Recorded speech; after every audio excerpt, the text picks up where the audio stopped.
भंडारा आणि गोंदिया जिल्ह्यांच्या निर्मितीपूर्वीपासूनच आमगाव तालुका आहे, पण अजूनही शहराला नगर परिषदेचा दर्जा देण्यात आला नाही। त्याचा फटका शहराच्या विकासाला बसतोय। याबाबत स्थानिक प्रशासन दुर्लक्ष करत असल्याचा आरोप नगर विकास समितीने केलाय। नगर परिषदेचा दर्जा न दिल्यास निवडणुकीवर बहिष्कार टाकण्याचा इशारा नागरिकांनी दिलाय। आमगाव तालुक्यात थोर कवी भवभूती यांची जन्मभूमी, पण तालुक्यात अजूनही ग्रामपंचायत असल्याने शहराचा विकास खुंटलाय। आमगाव नगर विकास समितीने या संदर्भात न्यायालयात धाव घेतली होती। स्थानिक प्रशासनाला नगर परिषदेबाबतच्या सूचनाही देण्यात आल्या, पण प्रशासनाने याकडे दुर्लक्ष केले।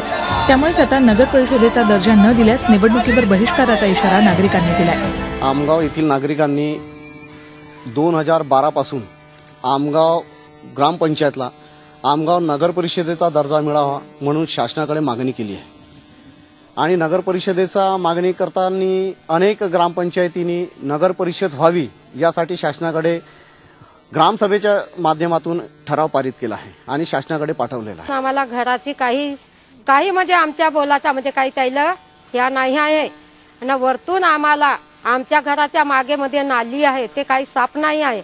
समोर मध्ये आम्हाला पाणी आहे, पाण्याची आम्हाला दिक्कत आहे, पाणी काही आम्हाला मिळत नाही।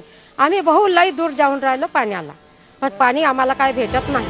आमगाव, पदमपूर, बनगाव, कुंभारटोली, देसामा, विरशी, माली, किंडीपार या 8 ग्रामपंचायती विलीन करून नगर परिषदेचा दर्जा दिला जावा यासाठी जिल्हाधिकाऱ्यांना साकडं घातलंय। जिल्हा परिषदेनं याबाबत चौकशी समिती नेमली आहे। ग्रामस्थांना लवकरात लवकर आणि त्यांच्या तक्रारी कशा आपल्याला सॉल्व्ह करता येईल किंवा त्यांना आपल्याला एक योग्य प्रकारे नाही देता येईल, त्या अनुषंगाने आपण एक ग्रामपंचायत दप्तर तपासणी करून 1 ते 2 दिवसात आपण सदर अहवाल पूर्ण करून तो अहवाल आपण माननीय मुख्य कार्यकारी अधिकारी यांना आपण सुपूर्द करत आहोत। घरकुल, शौचालय यासारख्या शासकीय योजनांचाही लाभ नागरिकांना घेता येत नाहीये, त्यामुळेच गावाचा विकास खुंटलाय।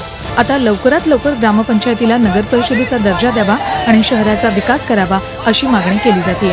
गोंदियाहून माधव चंदनकरसह bureau report, Zee media, Mumbai.